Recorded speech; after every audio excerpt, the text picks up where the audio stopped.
All right, I'm gonna give y'all about 5 minutes to see who comes in, and I'm gonna just start talking and go from there. I'm a little tired.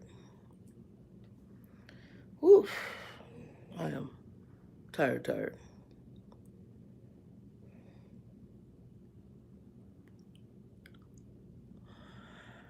I slept pretty good though. If you come to the channel, give us a like, thumbs up, share it out if necessary to whoever you'd like.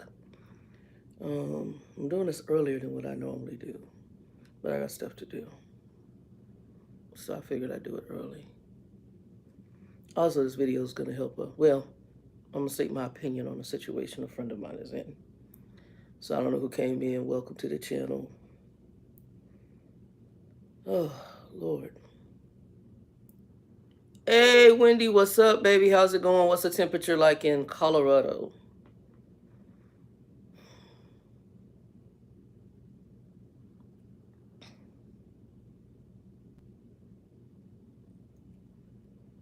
I'm looking at my candle. Okay, it's okay.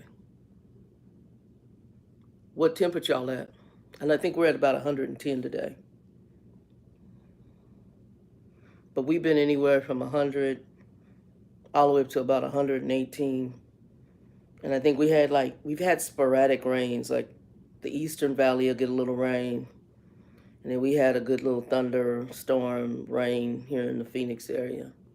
Oh, yeah, that's hot for Colorado. Do you guys normally get that hot in the summer?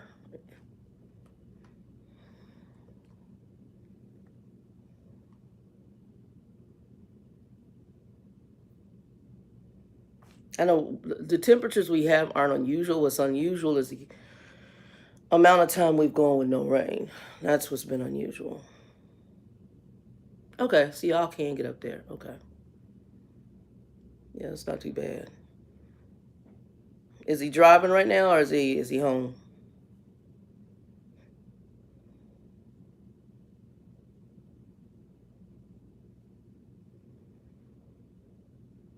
I'm gonna give it till 5 minutes and I'll start talking about everything. Is he with the same company or did he go with another company? I've heard that freight is really slow.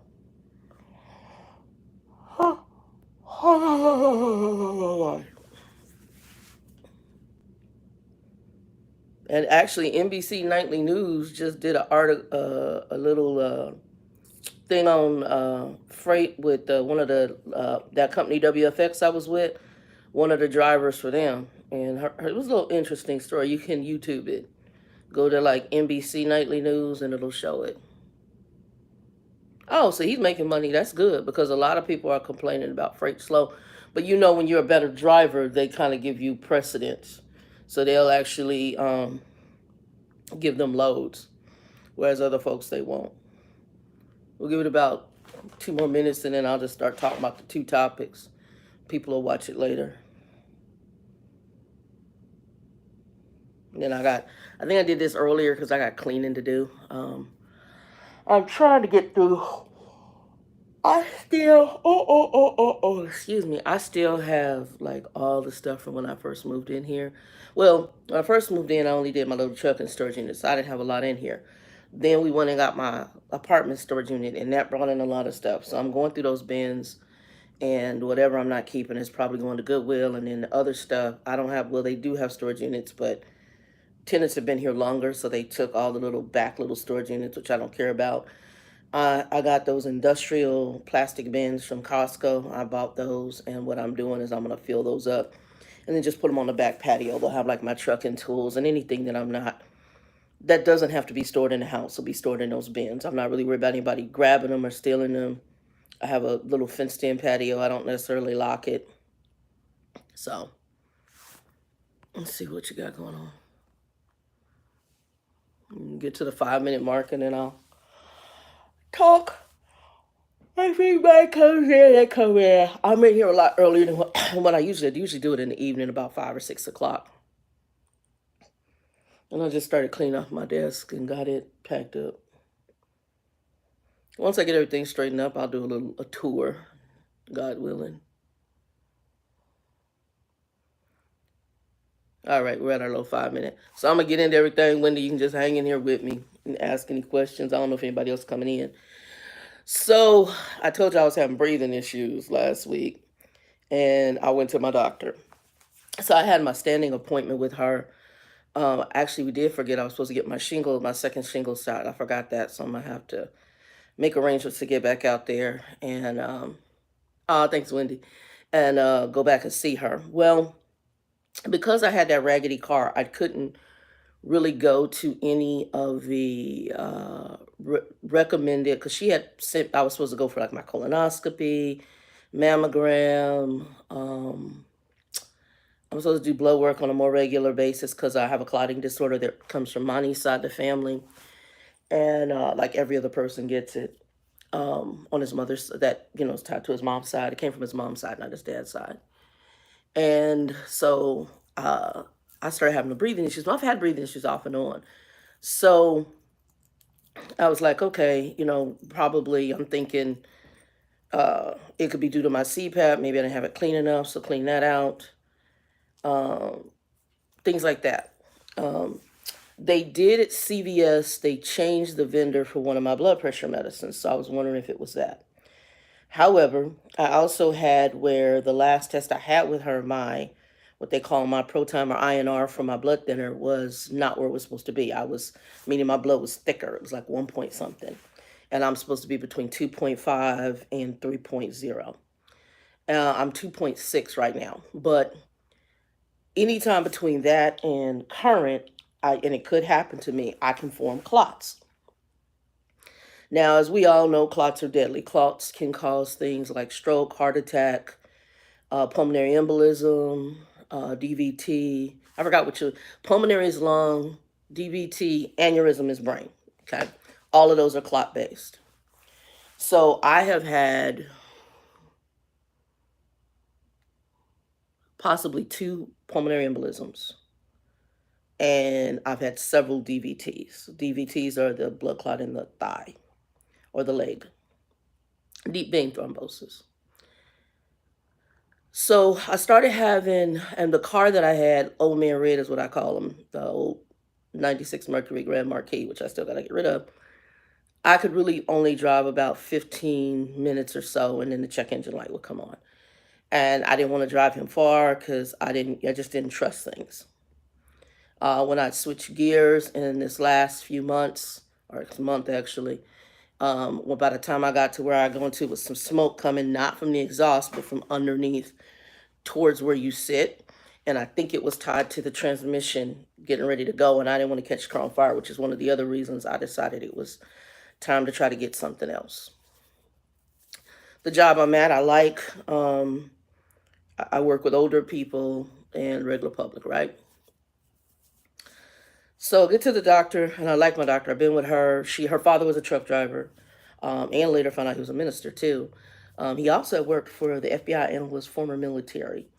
Really like her. We are probably, I think me and my doctor are exactly the same age. And she went to one of the local high schools here in Arizona.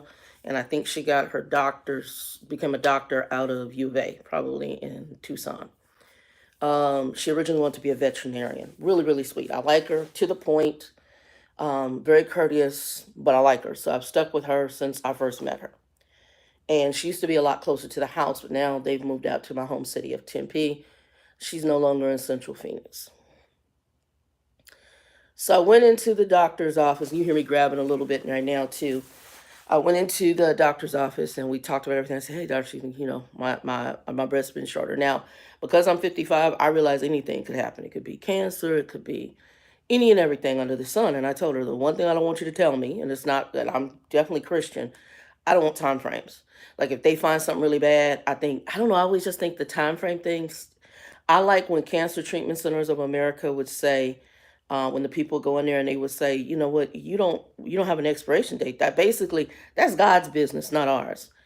And I'm a firm believer in that. I'm a firm believer that that's God's business. I had a friend who had me and her exactly the same age.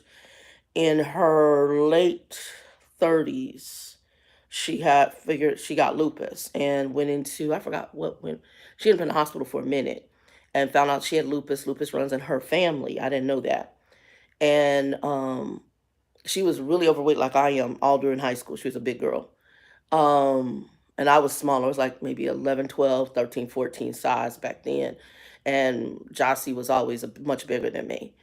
Um, Definitely is 75 to 100 pounds overweight. Okay. And all during high school, and we broke contact for a while. I won't say she's best friend, but she was a good friend back in high school.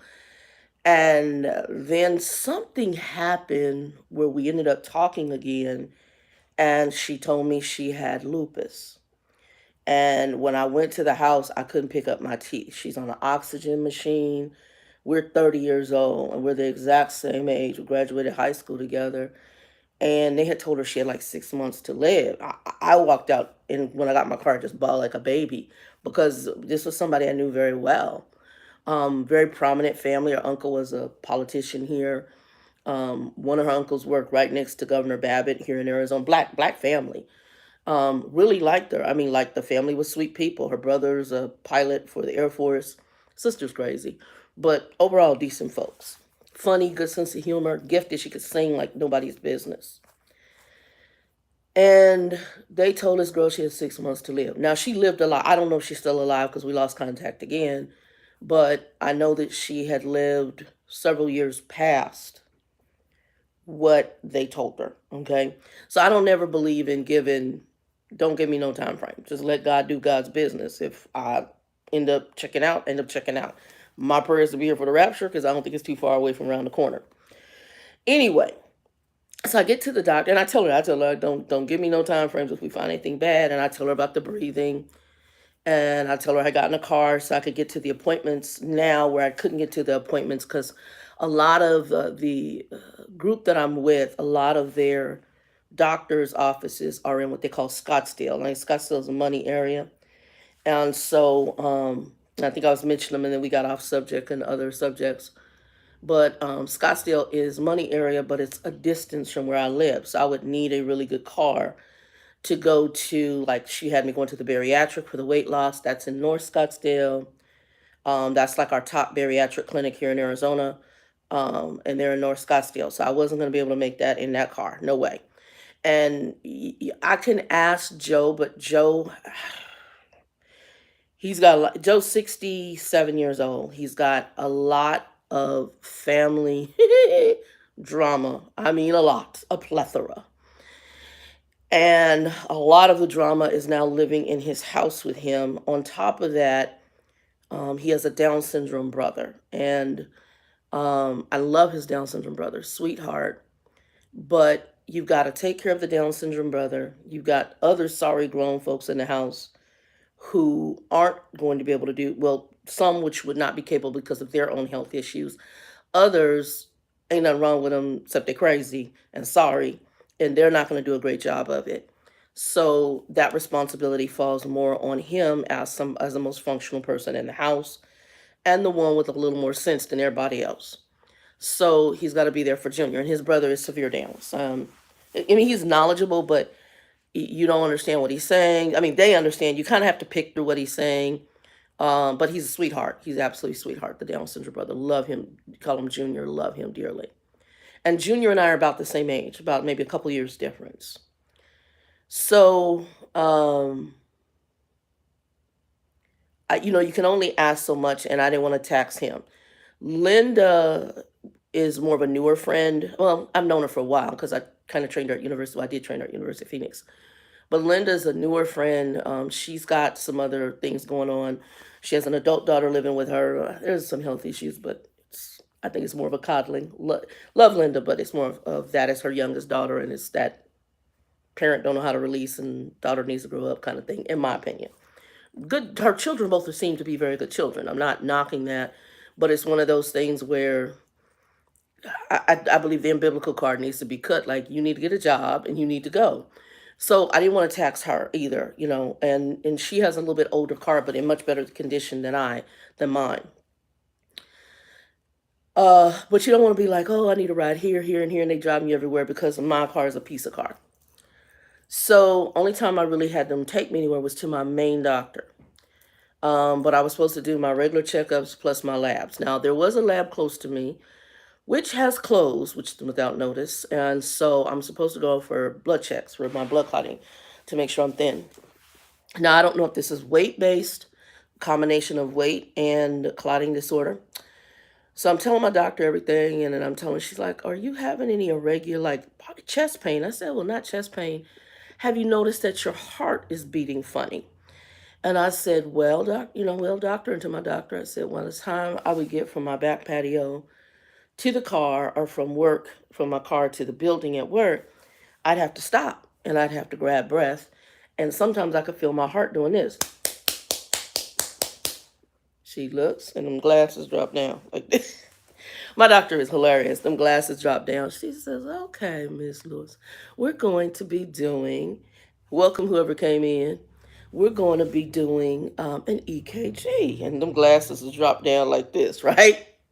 She's hilarious. Also, my lower back has been kicking. And I told her, I said, "My lower back is killing me. And sometimes it hurts so bad I hold my breath because the pain is just like this. But I have a high pain tolerance. So they give you that question. So on a 7 to 10, what's your pain level? Well, probably 7 for me is a 10 for most people. I have a high pain tolerance except for when it comes to my teeth. My teeth, you start digging in there, my pain goes through the roof. But I have a high pain tolerance for everything else. Monty had a high pain tolerance. I think I get it from him. My biological mother, she was squeamish at anything. She couldn't give herself. I can't give myself an injection. Girl, bye.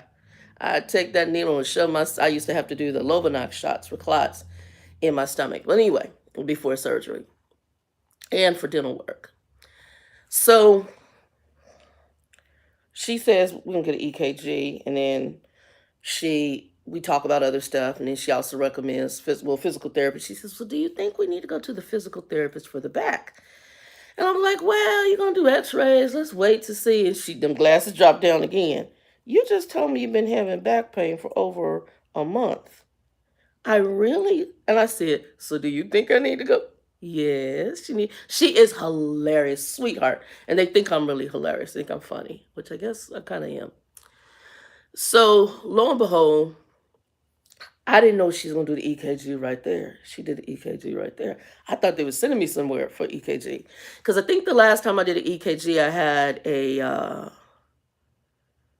it was right around the time I got sick in my late 20s when I was having the tumor and the blood clots were first discovered. And I think I had mentioned some heart palpitations or whatever. And they sent me to a cardiologist out in Chandler. And he was nice. He's Muslim, I think, Middle Eastern Muslim. And he was good. And we didn't find there was nothing wrong. He did a little test, nothing. They found nothing, so I was okay. I think, did I wear that thing for the day? I think I wore something, and they were just checking, and everything came out okay. All right. Needless to say, she did the EKG, and before she did it, she said, "If the MA comes back in the room, everything's okay. But if I come back in here, then we're gonna have some talks." So they do the EKG in her office. She walks out. And the lady, the MA does hooks up all the stuff. And they did it, took like less, I don't even know if it's 5 minutes. She walks out, the MA. 5 minutes later, my doctor walks in. I said, "Well, that tells me this ain't good." And she said, "No." And then she sat down. She said, "So, from the reading, you've had a heart attack." Pump the brakes. What? "From the reading, you've had a heart attack." I'm like, "Okay." And she says, we're going to set up a cardiologist appointment. I'm going to check and see who your insurance, what your insurance will cover, and get the approval through them. She said, "I expect to start seeing reports from these specialists. Congrats on the car." She said, "It's not what I'm reading right now. It's not to where I feel you need to go to emergency right now. But I can see that there's been a heart attack." She says, "I also can see that the left side of the heart is enlarged." I'm like, okay. So, for my Christian folks, y'all be praying. So I was like, okay. And I said, but it was weird because, like I said, I get these vibes. It's time to get things in order. When I had seen my brother, and so my mother was an obese woman. My mom easily had to be 400 or 500 pounds. Back in the day, she's been obese. To me, she was obese all her life, from what I know. And I guess she was a fat kid, too. My grandfather, her father, struggled with weight. Pretty much, my aunt also struggles with weight, but she's not heavy. She's a school teacher, so anytime she would start gaining, she was very similar to my grandfather. They would immediately start dieting to get their weight down to a manageable point. So my aunt was never like obese like my mom. But she did diet, she do the Weight Watchers, she do that. However, all three of my mother's children, me and my two brothers, we all hit the 400-pound mark. My brother Anthony did the gastric sleeve, and so he's kept his off. Chris and I are both four. I'm easily looking at Chris, and even though he's 6'2", I easily think he's hit 400 pounds. No doubt in my mind. Um, and I watched him as he was struggling coming into the building and walking, and I knew that that weight, and here this is a 6'2", 40-year-old man, because we're 10-year difference, so he's 45. And then I said, and when I saw him, and then I was thinking, and everything in me lately has been, you need to get this under control. God giving me a chance. I don't know. We'll see. So the wake up call was this conversation with the doctor. So that's the first part of the conversation. Everything else about, I got my, oh, and then that's the other thing. I got all my blood work back. Everything is good. But she also wanted to check me to see if I was anemic. And apparently the anemia, and I didn't know what it was till had to look up what the code was when I got the blood listings. And I got all the reports Friday night. So I won't talk to her till Monday probably, or to her office. I'm trying to find some multivitamins, which are probably in a box here in this apartment, and try to start taking those because it did show me that I was anemic. And anemic is it's the iron which also feeds your blood, um, for, it feeds your blood, your oxygen level in your blood. So, and that actually made sense because I have been butt tired as well. I mean, like exhausted. Like I work, and by the end of the day, I'm butt tired. So that has been some of what has been going on health wise. So when I told y'all I would probably be doing the gym, it is going to be a go as soon as the money gets right. And then I'm also going to the bariatric thing, and then as soon as she has the information about the cardiologist, I'll be making those appointments. I'm also due for my mammogram. I've got to go get x-rays of the back. And I forgot what all she putting in. And I told her, I said, you get anything bad, we do not do time frames. You just tell me if there's a treatment or tell me make sure everything's in order. That's all you got to tell me. And I'm going to live life until it's time. So I see things very much like that. And then I updated all of my beneficiaries because my best friend and Joe right now are my main beneficiaries. And then I have three backups, two backups. And I'm going to do one more life insurance policy that'll have three backups. And then I'm going to be moving Joe from a primary to a secondary because, like I said, he's got a lot of family stuff. So on the one at work, it'll be my best friend and Linda because I wanted somebody local here. And then when I do the second one, it'll be my best friend, and I'm going to reach out to another friend of mine named Cubby. Her name actually is Linda. And or not Linda, Lisa. And Lisa actually helped me when I first got sick, and we found out about the blood clot disorder, and we found out about the tumor. And Lisa's the first one to help me with that. So that is kind of what's going on right now. So y'all just be praying for those of y'all definitely who are Christian. Be praying. But that's that saga. That's that saga. And on the thumbnail, y'all, I know I showed a candle. I'm a huge candle fan. I don't get sponsored. I'm not big like that. But this is a company called Goose Creek. I love their candles. My thing though, I think they've changed. They used to have this thing called their male candle collection, and even was geared towards men. I love the scents. So it was like woods and rains. They have one called Barbershop that I absolutely love. Well, now their men's collection is really, they only got maybe 3 or 4 candles, and I'm not very happy with that.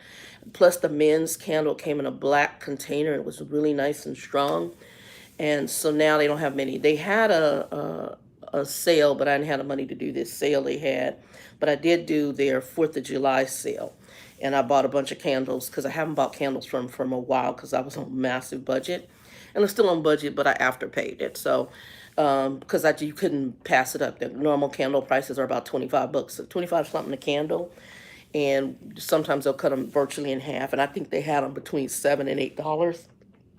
certain fragrances, and I only went with those because that was within budget. Some that weren't my top fragrances, but they're nice smelling, and some that were a decent. Some I had never had tried before, so I ordered based on the description of the fragrances. And so that one you see burning, I don't know which one that is. I can't remember. I think it's a peach or something like that. It seems to be okay. It's not as strong as, like I said, I love their men candle collection. And they had a sale right now, but I'm like, I just bought a whole bunch, and that's not in the budget. It's not in the budget right now. So hopefully they'll put them on sale or clearance again, because they don't have a lot of the men's candles anymore, and I really like the scent of those. Like I like woods, I like rains, I like those kind of clean scents like that. Anyway, so that's the candle y'all saw. Goose Creek, check them out. I like them. I even got, it's over here somewhere. Oh, here it is. They do different scent things, but this right here it's got the paper in the front. Hold on. Let me pull it out. It's an air freshener for like your bathroom or wherever you want to put it in the house. That air freshener. And this is the little thing, and it's glass, and it's blood orange. So I got one. I haven't tried this before. I've tried their lotions are nice too. Kathy, welcome. Oh, it's hot as girl. It's hot as hell in here in Arizona. Yeah. Well, and now Dallas, y'all can get hot. That's not unusual. Are y'all going without a lot of? Have y'all had the rain? Because we've been without rain, which is unusual. That's what I was telling. Give me a minute. I was looking to see because I thought I do. So they also offer lotion, and I like their lotion. This is Black Amber. I only buy them when they're on sale. And again, it's not sponsored because they don't know me. I'm not that big like that. But I like these. So I'm big on. I like scents. I'm not like I even do oils, but I order my own oils. I used to sell oil, too, like scented oils, but I order different oils, the roll-ons, and so for example, who is this? Now this is how I used to fill them, and I got extra, but like this is the pink sugar. That's one of my oils, pink sugar from Aquilina, whatever. Yeah, okay, Kathy, is that unusual for you? Because Arizona, we even though it be summer, we would get random rains. This is the first summer I ever remember where we haven't had, like we went months without rain.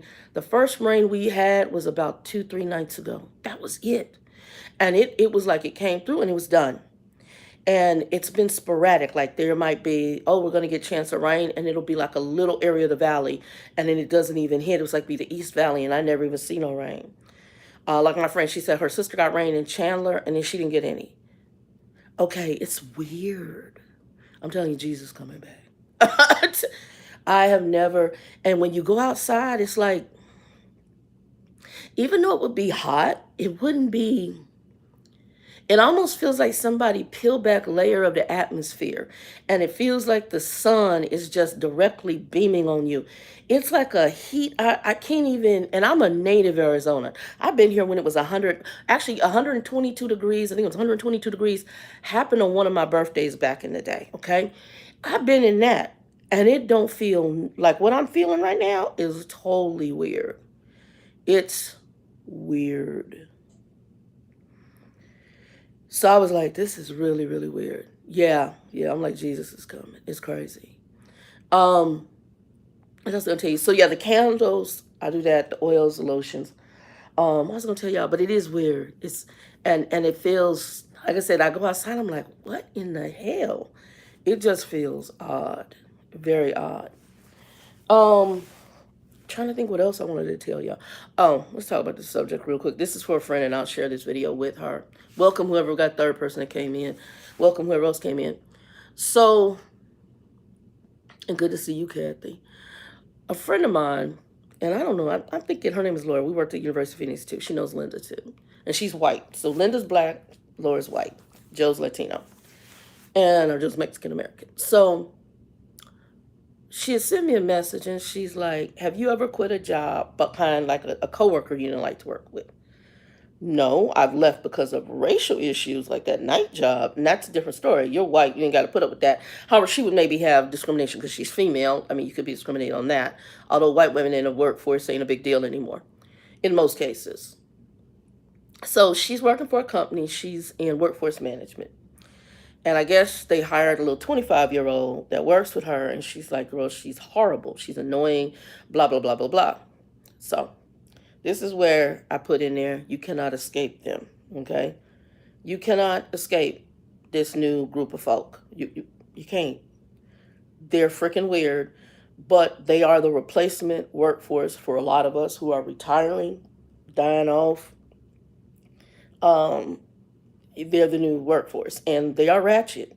I ain't gonna say all, but a good doggone majority. So a lot of these 40 and unders are freaking weird, strange. However, I got to just sitting back thinking about this. How they got there is us. And actually, society has just gone downhill anyway. But between us and a lot of people go, well, technology, they watch TV. Who allows it? Okay. If you a parent and you allow your child to sit in front of the TV, hand them a cell phone, and the cell phone, the television raise them, then we're going to get what we going to get. And we've gotten what we got. The same as my play nephew told me about, he training a guy to be a security guard. The guy can sit and watch the TV or watch the computer, and this genius decides that he gonna bring his PlayStation or Xbox in and play video. They don't. It ain't like they don't like to work. They have no work ethic. It's not even a like. Cause I'm not gonna say. So Kathy, and I like the way you actually put that. I'm not putting it down, but I like what you said. So let me take that for a minute. We go like to work. I don't like to work. It's I have to work. Now I enjoy the job I'm doing now. I like the job I'm doing. But to be honest, if I could retire and I had the money to retire tomorrow, Fluffy Grandma will be retired tomorrow. I'm tired. It's not that they like to, it's not about liking to work. It's like they don't care if they work. And they have no work ethic. And on top of that, quite a few of them, some of them are living at home with mama and daddy. Like I said, I got friends right now, got grown but children living at home, 18 plus, ain't going to school, and sitting in the house playing video games and watching TV, and you cooking dinner and driving around to their appointments. I don't have to tell you. Like I told you last week, I got a friend. He driving his nephew to go get weed at the medicinal marijuana. No, no, no. And then I just found out, oh, the niggas. Excuse me. See, y'all done made me. I'm good. And the ninjas smoking it up in your house. I'm not understanding, but this is this is what we have. I got them at my job. I got them, and some of them very sweet, very nice people, but you sit there and they are crazy as hell. There is no accountability, there's no work ethic. They feel entitled. They feel I want it this way and that's the way they get it, and if it's not that way, they're being bullied, or that person has a problem. The Because that is what's been allowed. And this is not and so let me preface this. And like I told y'all about who my mother was, but I'm gonna give her some credit on some things. But she was overly abusive because I didn't need the level of abuse she had. Now this new generation of human, they might need that. They might need that because they're crazy. But had they been reared in the first place, maybe they wouldn't. But again, you sit them in front of a TV set, you don't speak in their lives, or you tell them they're the best or they're okay, or you're the type of parent, which I hate, a ghetto parent who goes into a school and you defend your bad behind child. Or you defend the child against the instructor because, see, when they're away from home, they might not act the same way as when they are at home. So, no, no, and no.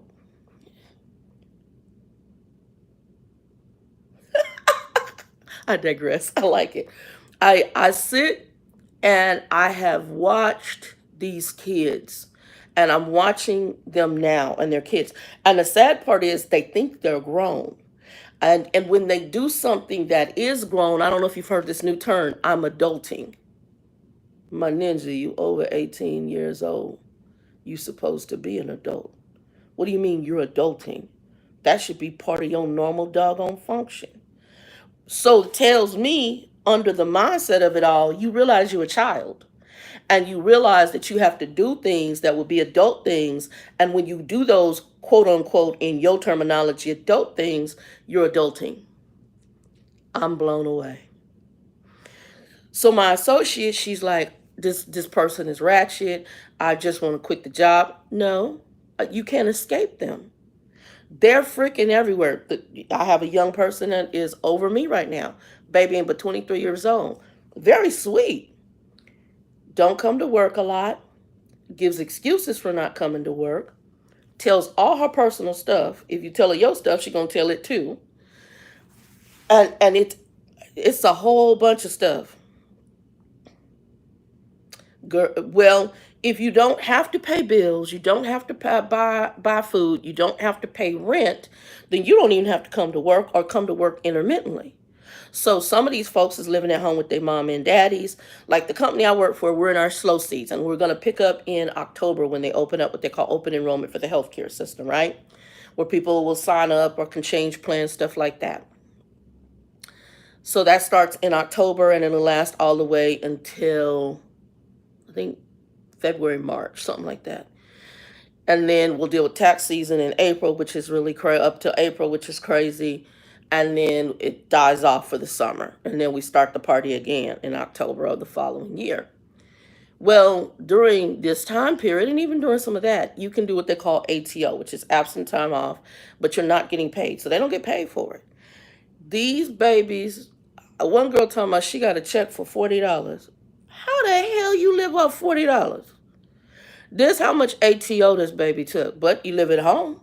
You ain't got no bills. You ain't even paying food. You not paying no rent. No, no, no. You over 18 and you ain't going to college, you better be. I need some rent. I need you to hand me some money for living in this house, breathing the air, sitting in the air conditioner, having water. I need some rent. Matter of fact, we're gonna do $500 a month with the utilities included. And if it's really where that to me is low, but I'm helping you out a little bit. And I want to see that you got a savings account to get you something because you need to go. You're not gonna live up in here all because that's not even really reality.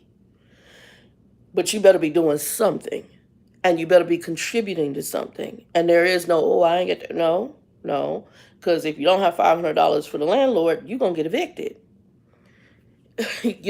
So you're gonna come up with this bill. We're not gonna sit up in here for FREE. I got some of them. I know mamas who out emptying the trash, and you got grown kids, and y'all. What'd you say you was doing? I'm taking out the trash. What's child doing? Sitting on the couch, probably playing. Oh, they might be washing. No, no, no. Better take that trash out for your mama. You better get your butt up and go sweep that patio for your uncle. Sitting back in the room chilling with crazy butt friends. I can't. I can't. I'm not understanding. Somebody needs to help me.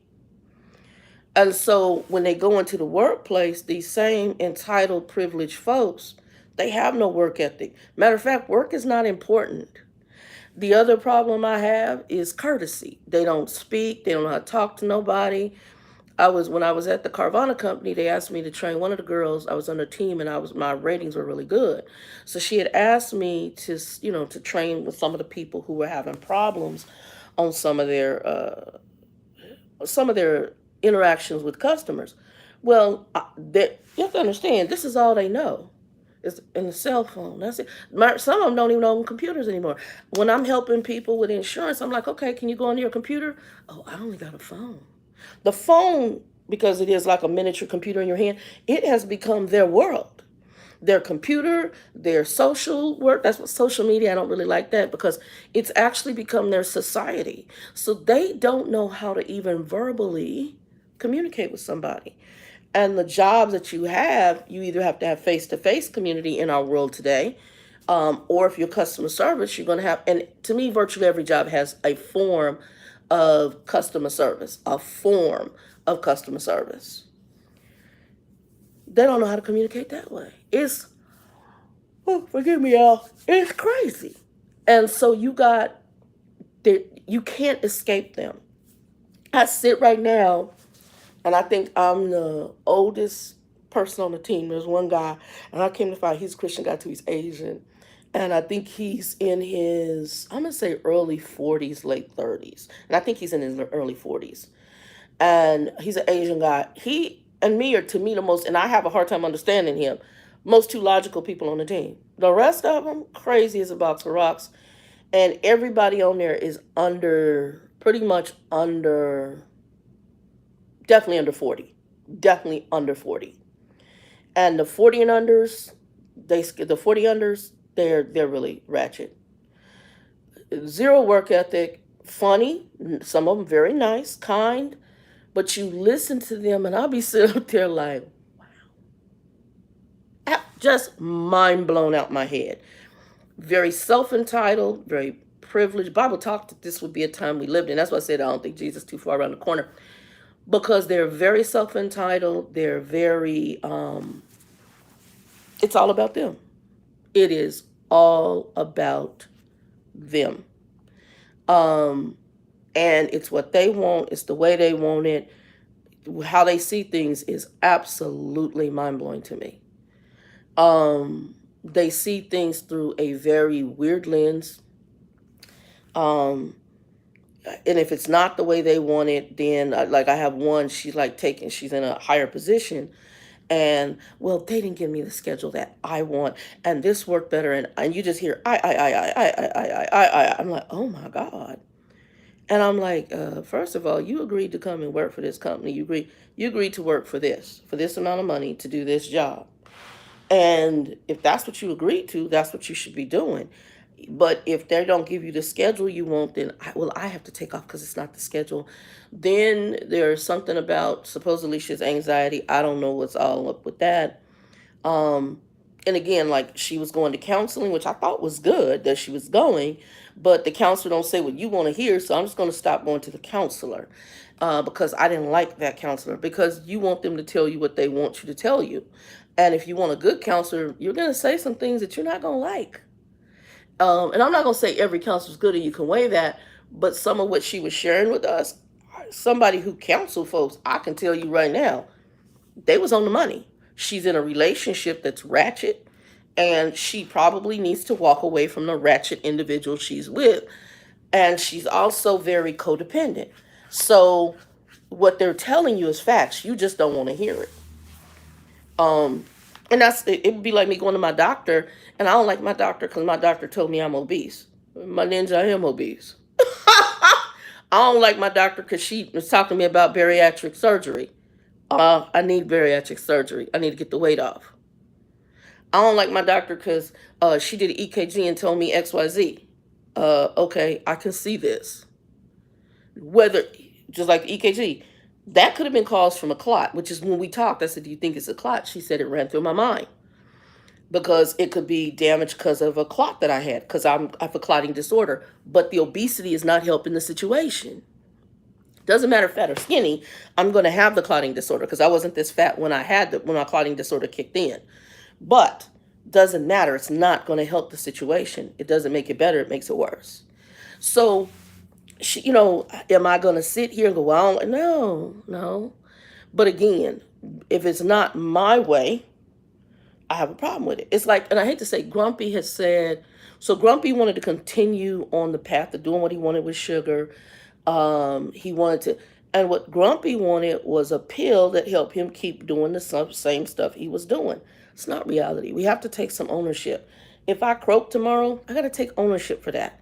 Not having a good car, that was a problem. But, some of it can be weight. But initially, yeah, I'm going to have to take ownership for my stuff, and there might have been some hindrances in the way, but my weight is on me.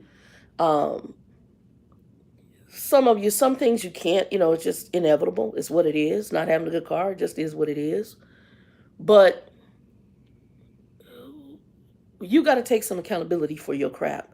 And like I said, with my friend, she's like, well, I said, don't quit your job behind some little 25-year-old wet behind the ear person, because you're going to go to another job and they're everywhere. They just freaking suck. And the who they became is really because of our generation and the generation, well, that would be their, and their parents suck too, but even there, because we have a lot of people who became entitled. And then the other problem I have is that I see in a certain, and I'm not saying it's not only their culture, but I see certain cultures where they allow their children just to do whatever the hell they want. And then they'll tell their children, you're winners, you're the best. And there's also this new, and I believe it's kind of a new agey thing, where people want to rah-rah themselves. So this is our selfies. This is our affirmation saying, I'm a winner. I'm the best. And I'm not trying to tell you to tell yourself you're crap. But the reality is, every day you ain't going to be a winner. And every day you're not going to be the best. And every day is not going to be a good day. And you speaking it, I'm going to make today, is not going to change that today might be a crappy day. Stuff happens. Life happens. It is what it is. And to me, to tell children they're winners and to set this false expectation when life happens and the rug is pulled from under them, then all of a sudden they hit a major depression. My aunt, educated woman, intelligent woman, school teacher. Her mother, she's the favorite child of my grandmother on my mother's side. That's her sister. She was the winner. She was the star of the show. Her other siblings didn't matter. She was the one that my grandmother doted over. You're the winner. You're the one they invested everything in. So when she goes into a marriage and a situation and life happens and the rug is pulled from under that woman, she virtually almost had a nervous breakdown. My aunt's a very pretty woman, my mother's sister. Pock marks all on her legs. I was like, Aunt, and I give her name, what's going on with your legs? And she's like, oh, that's when my nerves because of the divorce. And because somebody set an expectation for you of the white picket fence and the perfect house and the good husband and the children and all of that. And in your mind, you thought this was what you were going to get. Instead, you got craziness and ratchetness. And when the rug got pulled, when everything went to hell in a handbasket, you did not know how to deal with it. And don't get me wrong, I know everybody, but when you have those extremes, because false expectations of life has been set before you. And right now, we got all these 40 and unders. They're crazy as a box of rock because false expectations. So I'm living off mama and daddy. But when mama and daddy die, how you gonna make it? My best friend talked about one of her sisters. She said they knew when the mama died, she gonna be hurting because mama rescued her out of everything. Now mama dead, things ain't good. I got a girl right now, and she's really sweet, and she just came to our team, very new, black girl, sweet. Thinks she grown. She'll say stuff, and then all of a sudden I realize, I'm like, oh, you ain't grown. You's a grown child. She came to the team, doesn't know the supervisor from a can of paint, knew the other girl who they switched because one girl went days, she came nights. And so the other girl that we had went to her team and she came to ours. So, and she black and the other girl's Latino. The other girl had been going out, her hanging out with the supervisor going partying, okay? Which they shouldn't be doing, but I'll leave that there. So the other girl turns around and the new black girl, she gonna sit up there and say, oh, well, where is so-and-so, the supervisor we have, and blah, blah, blah, and so-and-so, all open on the floor where you can hear it. I said, I did this because she black. I'm trying to help you out because our company is very heavy Latino. I'm like, you need to shut up. There's too many folks sitting around, especially of the same culture, and they're very close-knit. I'm not knocking them. I think that's phenomenal. And they not like black folks who stab you in the neck and your back. They might talk about each other, but then they'll get right back together and they'll support each other. They're a very close knit group, and it doesn't matter where they're from, Mexico, El Salvador, wherever. If it's Latino, they will do this. You speak Spanish and you one of them, they will stick together closer than white and black folks. Okay, they've learned well, which is a good thing, but that's even how they are in their families.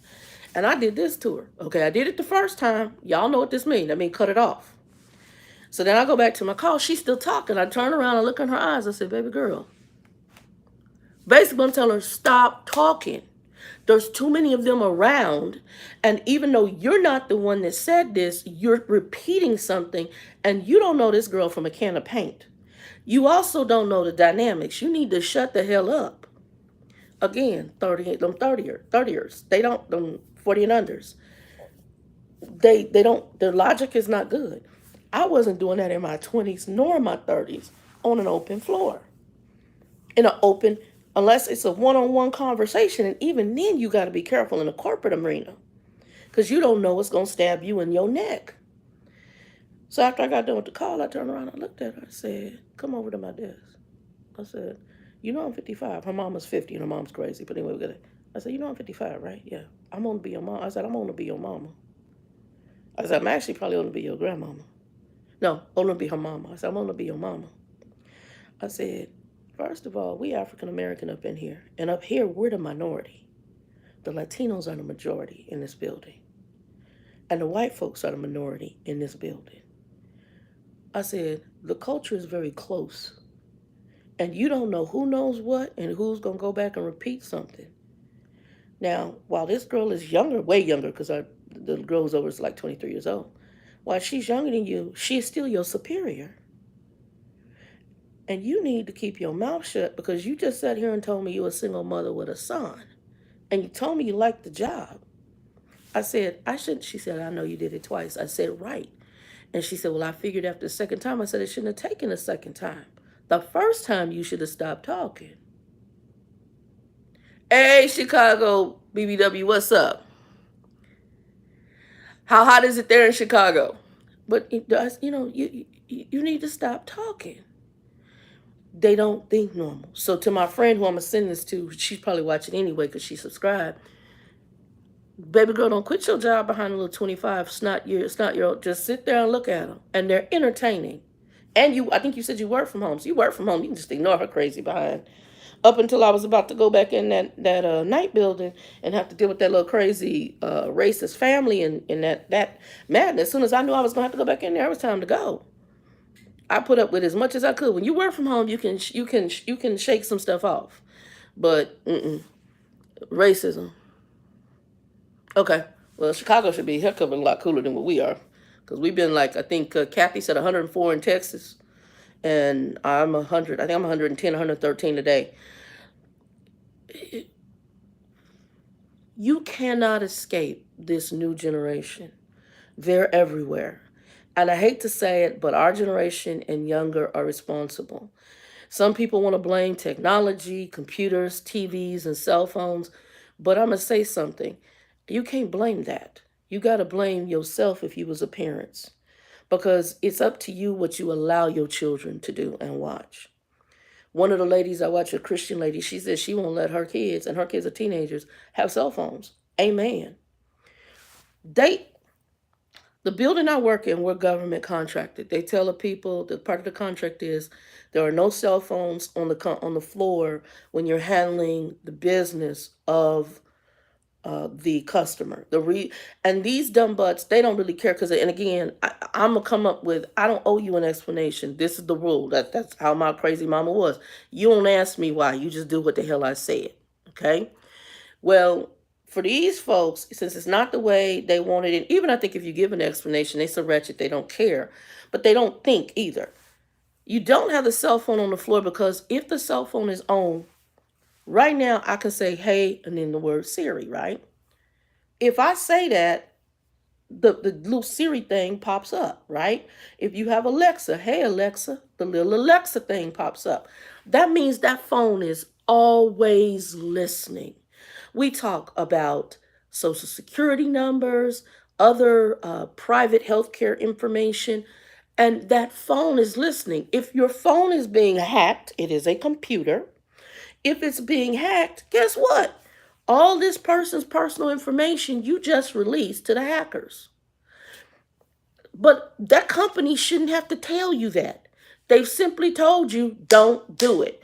It ain't like they're asking you to do anything illegal. They're asking you because they don't want private information out there. They're doing it also because if you have somebody who used to be shady and they found that folks might have been doing shady stuff, this is one be an avenue that they're trying to avoid. Don't do it. And they still, I done seen them later when they walk out, pull them out their breast, and I'm like, because I mean, I don't know people personally, but I'm like, well, wait a minute.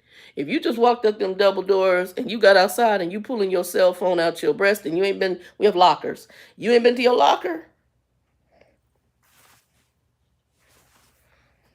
I was told the story of one.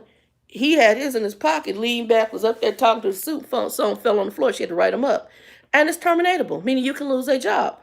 That it's not important to them. It's not. It's more important for me to do what I'm gonna do than the livelihood to put food on my table and pay my bills. I lock mine up in the car. I don't. I tell everybody my phone will be off when I get to work. It goes off, and once I get in the building, you won't be able to talk to me until after I get off work. If it's an emergency, we have an emergency line. Point blank. Period. Point blank. Period. No. No. No. And hell no. I'm not understanding. Somebody needs help. I'm not understanding. What I have seen in interacting with folks, it is absolutely amazing to me. It's I am going to push the envelope and I'm going to do what I'm going to do. It's absolutely horrible. Absolutely horrible. Folks are just ratchet. I'm going to do it my way. Cut nose off, spite face. I'm doing it my way. And I don't care. It's amazing to me. Absolutely amazing. That's what these people are like. And they don't care. They care less. Okay, do you. You can't avoid them. Quitting a job, going somewhere else, you can't avoid them. They don't, all you can do is look at them and go, And some of it, I said, one of them the other night, she's almost getting ready to be written up for a whole bunch of tennis stuff in a decent position, making damn near $30 an hour. And it's more important that I want to do what I want to do. I'm going to go out and party. And then was going to meet some people that you done met through Facebook that you don't even know. And I'm sorry, have you heard of sex trafficking? And these people could drug you, anything. Next thing you know, you missing. The world is crazy right now. You're going to go meet some people you ain't never met before and go party and drink and talk about I just sat back and got quiet.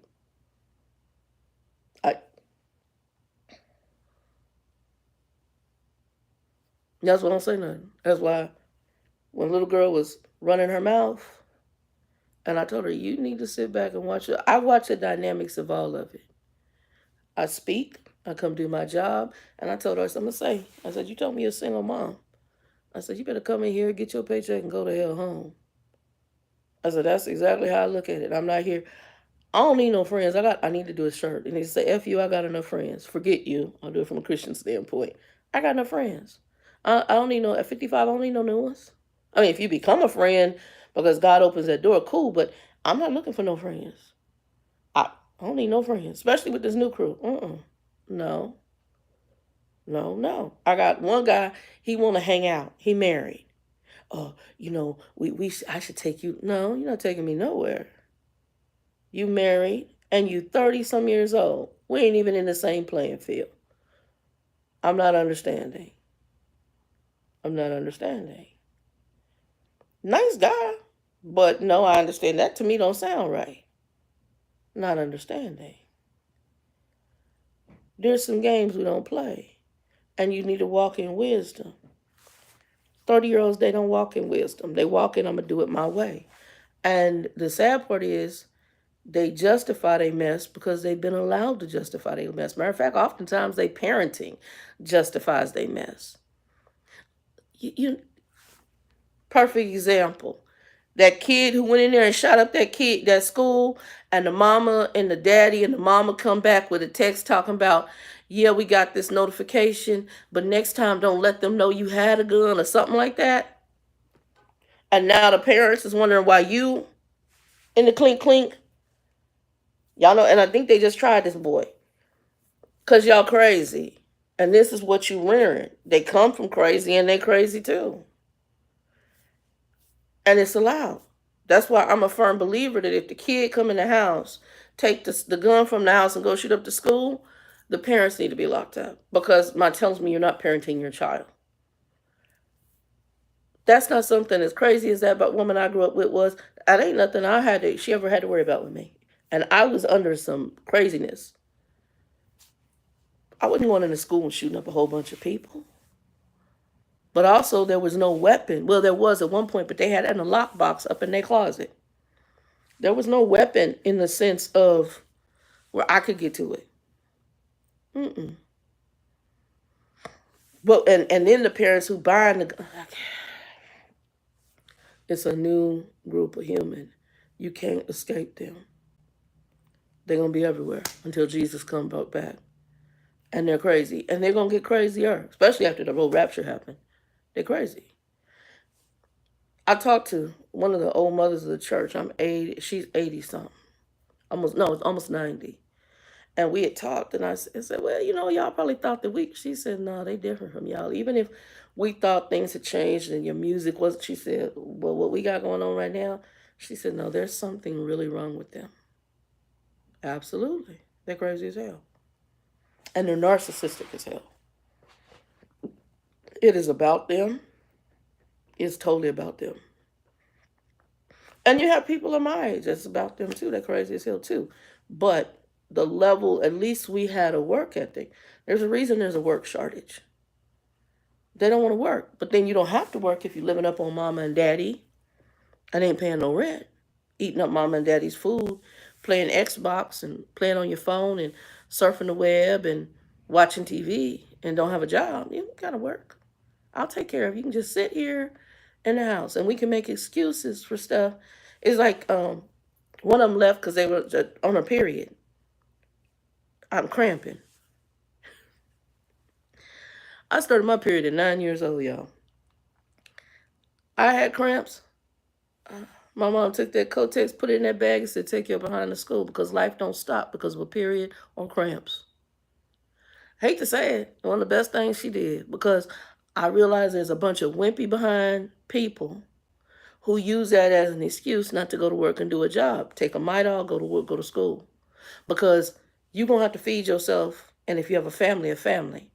And life can't stop because of a cramp. It can't. Trucker Nikki, that girl went through, I think it was appendix ruptured or whatever, and had the infection, the gangrene, whatever set in. They had to go through, she had sepsis. She's in the hospital, I think a week, 2 weeks, emergency surgery. That girl got out that hospital, got on that truck and started driving and doing work. Matter of fact, I was talking to her after she got out, she rolling down the lane. I was like, oh my God. But I have to commend her because life can't stop. She got bills to pay. She got responsibilities. So she got to go to work. That's respect. That's work ethic. These geniuses sitting in air-conditioned office ain't never had to drive a truck, and that to me is hard work. Ain't never had, and you buy, and hell buy. They're crazy. So you cannot escape them. They're everywhere. And when you watch them, even if you go to like a restaurant and you're dealing with them, Joe and I, we go to a sushi restaurant. When I got out the doctor, I wanted to talk to him, and he told me about the EKG. He's one of my emergency contacts beneficiary. I wanted to talk to Linda, so I reached out to everybody. I even did a little video for my little group. Let them know what's going on, because I don't know. When you get that kind of news, everything's up in the air. We go to a little sushi restaurant. Now, I'm fat as hell. Joe goes in, and the lady sits him at a booth. Now, most of the people know me. I'm a regular at the sushi. Me and Joe, actually, but me more so. And they know me. I mean, it's kind of hard to miss a fat black woman, but they know me. They just do, most of the waitresses. We go in there. They got a little young 30-year-old. She worked behind the counter, and Joe had asked. He said, can we sit at a different table? The booth is too tight. And she goes, oh, that's for a table of 4. Well, so is the booth. And I said, I said, and I knew who it was. I said, is it the new chick right there? I said, yeah, I had the issue with her. She's crazy. The waitress comes over and she says, you want another table? I said, yeah. She said, you want to go on the other side? Yep. Grab the table on the other side. It's good to see you. I'll be over in a minute. Move right over. But cray, because The booth is for 4 people. The table's for 4 people. You want to sit us in the booth because that's what you want. Because that's where I'm going to sit you. Because that's the decision I made. Even though you the customer. They don't think normal. My nephew, he's like, something is wrong with him. I was like, because there's no work ethic. He lives at home. His sister lives at home, but they do pay their mother rent, okay? But he's like, something wrong with him, Aunt Shannon. Oh, yeah, they're crazy. He said, it's just, they're weird. Same as that dude who brought the Xbox, PlayStation, whatever it was. And who think, he like, bro, you doing too much. And he said, are you shizning me to the boy? Because he's like, Joshua's avid game player on PlayStation, on computers. I think he has PlayStation, Xbox, and computer. He's a guy, he's younger, but he's he's like, they don't think normal. They're crazy as hell. And they're very entitled. They want what they want. And the sad part is because they're over 18, they think they're grown. They're kind of like Monty. Monty thought he was a grown man, but he was a grown child. A grown man takes care of your responsibilities. You pay for your children. You speak into your children's life. God bless him. He had his own rear initiatives. His parents overcoddled him. That's why he was such the narcissist that he was. And there's other generational curse stuff. But because of how he was reared or not reared, that's who you become.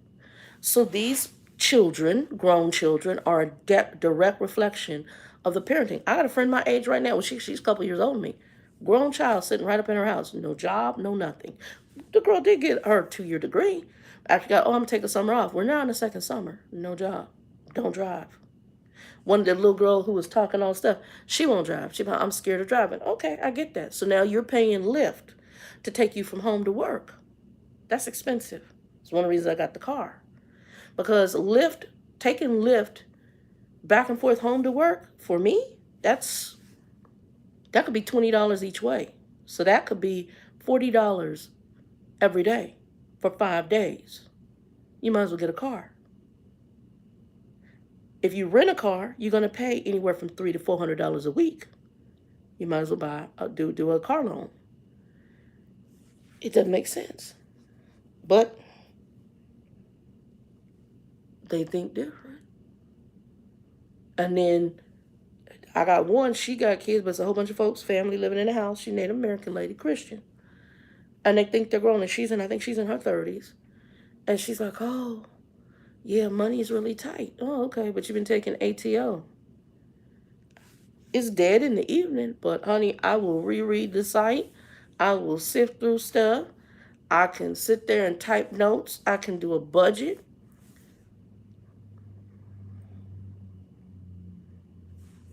And y'all too busy with the madness. It don't make sense. So you cannot escape them. To my friend who will watch this later, they're everywhere. And no, they're not going to do a solid job. And no, they're not going to make sense.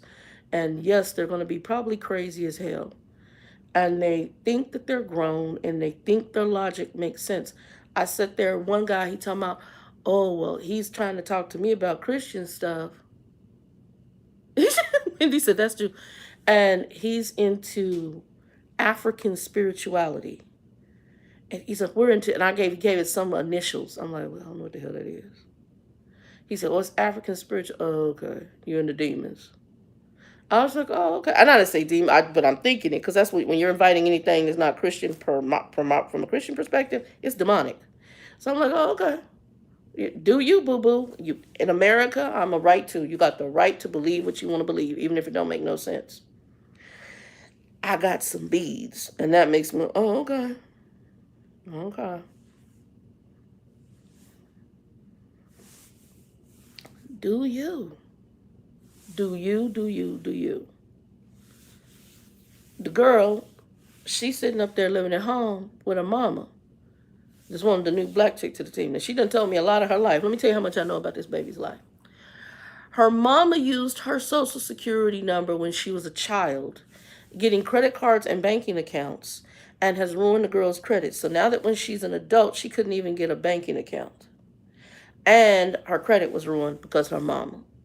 People like, hey, you need to file things about your mama using your, well, I'm not, it is what it is, whatever, and she live at home and she don't want no issues at home. Then you need to be at work for your full shift and get yourself a place to stay. She's grown with an 11-year-old son, at least grown in the sense of adult age. I don't mean grown and adult. And then she gonna tell me she basically feels that she's more mature than her other 30-year-old counterparts. Child, bye. You just sat on this floor and talked about your boss, repeating what some other chick said. The boss is still in the building somewhere, even if she's not at her desk. You don't even know what the woman looked like. She could be on the other side of the thing. You don't know what that woman looked like.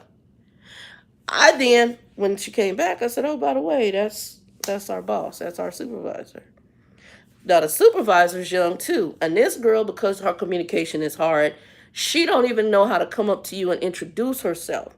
The way they do things is different. When I was management, I reached out to your supervisor, who you were coming from, who are you? I went and met. I want to know what your issues are. Then I had a one-on-one meeting with you, and I came and introduced myself to you. This woman never ever came to me and introduced herself. I walked into a team meeting, and that's when I said, "Well, who is so and so?" And I had to go up to her and shake her hand. She didn't get out of her seat. She didn't say hi, kiss my butt, nothing. The same way when I told her, "Oh, this is person," all she did was look up and sit back down. She did not say hello. How are you doing? I'm like, what the? They're weird. There's no etiquette. There's no etiquette. Zero, zero, zero. Excuse me. I'm privileged. The word "excuse me" is not part of their value. No, please. I'm sorry. Oh, I apologize. I bump into you. It's just like, oh well. They're strange. I happen to be. And this was some black folks. I was in the store, Food City, I mentioned. This was a couple months back. There was a group of black people. There was 2 black guys, 2 black girls. And I'm moving my basket kind of slow, and I was in the way. I said, "Oh, let me move out your way. I'm sorry. I apologize." As I moved, the girl said, "Oh, ma'am, thank you." The dude looked at her, and I could tell they under them 40 years, like, "Trick, you ain't supposed to to thank her." Like, I was like, and you could tell his attitude told me, his facial expression attitude told me everything. They're weird. And they no manners, the way they're self-entitled stuff. They're strange. They're just strange. You cannot escape them. They're everywhere. Whether you're working with them, and all you can do is sit back and go, It's sad and it's disgusting. I was just watching, and I don't watch a lot of trucking stuff anymore. There was a guy called Scooby Doo. Y'all never watched him. He's an older gentleman. He's been in trucking for a while. I enjoy listening to him every so often because he's Christian too. But he'll have me laughing. But he just did something talking to the younger drivers. Why is this man doing a video to talk to them about smoking and weed and drinking in a commercial vehicle and trying to outrun the law? I'm like, thank you, Jesus, I ain't on the road no more. Basically, he said there are stories and issues where these crazy but people 40 and under who are now in trucking are still drinking and smoking weed on the and it's probably more prevalent than it was before. And they're drinking and smoking weed and trying to outrun the cops in a semi truck. He said, "This ain't that kind of job, y'all." He said, "And if y'all is into all of that, this is not that kind of job. You can't do that stuff. And if you don't have control of this and it's an issue for you, this is not the industry for you." I got somebody I know in local transportation. She had a couple of issues in local transportation. She called me up. I was not even in the industry. I'm back in the office. "Well, I had this happen, and what do you think is going to happen?" And I could tell by the way she talking, you doing more, you smoking. "Oh, well, my boyfriend is no, no, no, you smoking too. Otherwise, you wouldn't be worried about this." And by some of her behavior, I got a feeling that drugs are still in play or have been in play. Guys, they different. Something wrong with them. Don't give up your job behind cray-cray children who just cray, and they're not going to go anywhere. And unfortunately, I hate to say how Monty went, but I always said it. As I'm trying to get this place in order, if something happened to where I can't function, I dread if I have to go to a nursing home, because it's not people my age taking care of people like me. Instead, and even my age kind of sucks now, but instead it'll be these younger folks, and all they care about is a cell phone. They'll be in a corner on that cell phone, and they could give a damn about anybody else. They care if you poop on yourself. They care if you fall. They don't care. They don't want to work. And it's not about liking. Nobody really, I mean, some people may like their job where they love it, but most people, if we could retire tomorrow and didn't have to work, most of us wouldn't. But the reality is we have to work because we have responsibilities. And that is what's missing with the new generation. They're sitting at home on mommy and daddy's and whoever else's nipple, and they sucking off of them opposed to learning to be self-sufficient. When I was out there with Grumpy, I immediately got a job after I came off the truck. And one of the ladies say, at least she want to work. Basically, she had people in her house who were grandkids and children who weren't holding jobs. She said, at least your child wants to work and wants to have a job. There's plenty of folks that don't. They just want to sit up there off of folks and be ticks on them. You get what you get. You get what you get. I don't mean to be mean, but if you haven't been taught responsibility, you're gonna get exactly what you're getting. No ma'am, no sir. Anyway, y'all, I'm at 76 minutes. I'm trying to think if there was anything else I wanted to bring up. Let me go back and look at comments. We talked about the heat, talked about the candles, talked about the EKG. I will be giving y'all a follow-up because y'all know I'm pretty straightforward. Be praying for me for those who are Christian. About the heart. Breathing is better. Sometimes I get lightheaded, which is probably the oxygen and the anemia. So my anemia results were I am anemic. I got to talk to the doctor Monday. I'm trying to find my multivitamin, which would start, because when I got the results, I got them at 8 o'clock, the blood results, 8 o'clock Friday in the evening. So she's probably not going to see them till Monday when she gets in. And I got to reach back out to her office because I was supposed to get my second shingle shot, and we totally forgot it because I think we got into the EKG results and my back pain and talking about the car. And me and my doctor talked about some animals. I really would love a Cocker Spaniel, but I'm $1,200 for a dog. And I was like, Lord, if it was extra, but I got other stuff. But that little cock, oh my God, they were so cute. And they had two left. They had one that was Merle. Merle, I've never had a Merle. I've had a black, I've had a chocolate, and they have a chocolate one too. But they're two boys. I used to tend to go towards boy dogs, which I still am okay with. But after having Hillary grew on me. She was sweet and just, oh my God, she wanted to be right next to you. She's a sweetie though. Kimba was cool. That's Kimba's personality. I'm gonna say me and Kimba had a very similar personality. We were very laid back. But he was old. He was 10. And then Blackie was annoying. That was my first Cocker Spaniel. That was one of my 20s. He was annoying. But I think it's, again, you got to learn how to do dogs when they're puppies. And you can't if you're overly petty and you don't train them at the same time, they are going to get a heavy separation anxiety. So you need to teach and to train. Otherwise, you're going to have a dog who's obnoxious. And that was what I learned about Blackie. He was obnoxious. Kimba had already he came from a hard knock life because he was a rescue that Bill had gotten. Anyway, so I am thinking about it, but that's another, I'm trying to get this in order in this house, and I got to get through the boxes. That's driving me nuts. So that's what I'm doing today. I did my desk yesterday. I had a little stand thing for my desk where you put the papers in. I bought it from Amazon. It's over a couple years. No, it might be a couple years old. It's been sitting in the box. I finally put it together and got that together, did a good scrub of my desk, get ready to sweep underneath the desk, sweep over here. And I got the couch with the Lord, get me a couch so I can sit in the living room instead of sitting in the room all the time so I can go through stuff. I'll be up in here watching TV, y'all.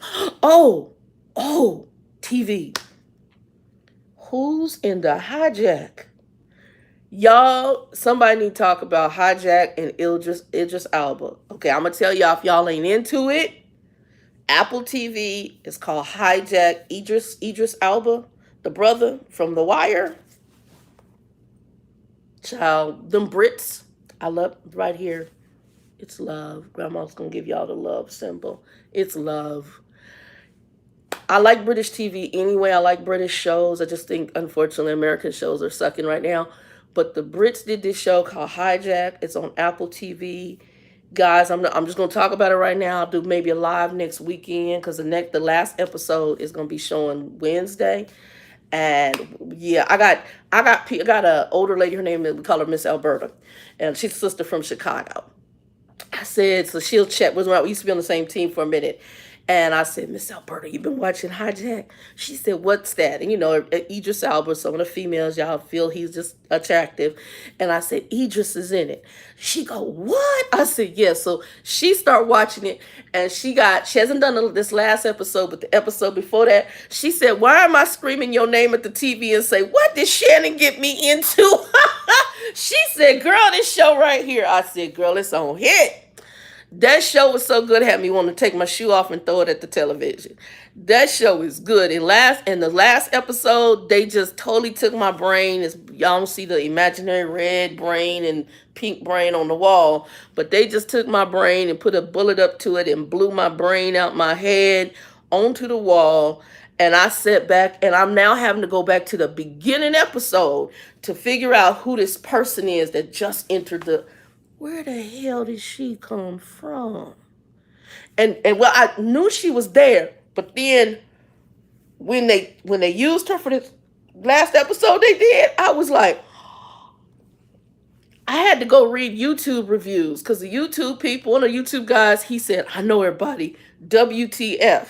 He said, because he was like, where'd she come from? I'm like, I got to go back to the beginning episode now and play the whole thing over. Because this show is the ish. I just told Linda about it last night. Linda's like, I said, girl, you need to get into it. I, I, it was like, I don't know if y'all ever watched, what was the name of it? What's my girl? She dating the president's sister. She's a fixer. Oh my God, I can see it in my head. Olivia Pope. Anyway, she's like a fix. I forgot the name of the show right now. Anyway, when that show first came out, Scandal.